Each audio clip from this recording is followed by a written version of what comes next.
Tabii ki bu camilerin birkaç yıldır bu yakıt yani ısınma veya soğutma elektrik paraları var, yani geliyor. Bize sıkıntılar geliyor. Ama bunu defaatle biz siyasete de söyledik. Gerçekten de Türkiye'ye yakışmayan bir harekettir bu. Çünkü biz diyoruz ki resmi olarak %99'u Müslüman olan bir ülke. Bu ülkede camiler, ibadethanelerin elektrik paralarını vatandaşlar alması gerçekten de üzüntü verici. Yani bu ülkemize yakışmayan bir şey. Bunu defaatle siyasilere de aktardık ve şu anda da sizin aracınızla bütün büyüklerimize, devlet büyüklerimize ricamız bu. Yani bu camilerin elektrik ve yani paralarını, yani soğutma ve ısıtma paralarını devlet kendi bütçesinden ödemesidir. Bizim derdimiz o. Çünkü vatandaştan duyduğumuz sıkıntılar, görevli arkadaşlardan aldığımız sıkıntılar, haberler, gerçekten de vatandaş diyor ya ben camiye geliyorum, soğuktur, ben öyleyse ben gelemem. Gelmem yani daha. Bundan sonra hoca niye şey yapmıyorsun? Bu sefer hocayla dadaşıyorlar. Hoca diyor benim elimde bir şey yok, ben ne yapayım? Eğer siz parayı öderseniz ben de açayım. Vatandaş diyor ben ödemiyorum. Niye ödeyeyim?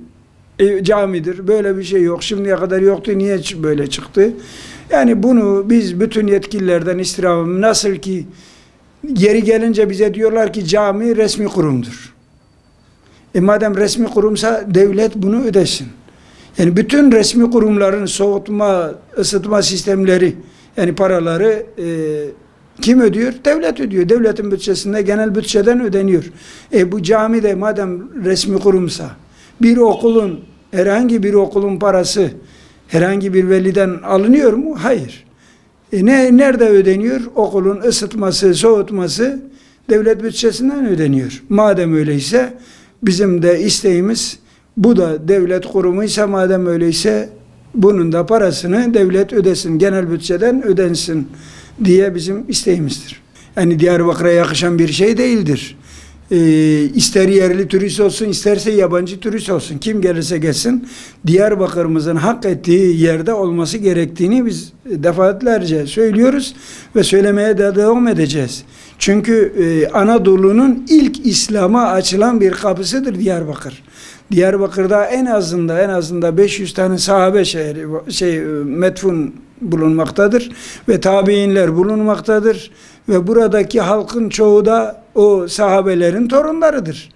Böyleyse bizlere, biz Müslüman ülke olarak, Müslüman insanlar olarak idare edilen devlet sistemi de Müslüman olduğuna göre mutlaka devlet buna el atması lazım. Diyarbakır'ımızı bu ayıptan kurtarmaları gerekiyor. Yani bir camimizin, hatta bırakın birkaç cami, bir caminin bile elektriğinden dolayı kesilmişse, elektriği, cami kapanıyorsa bu gerçekten de vay halimize yakışmıyor bizlere.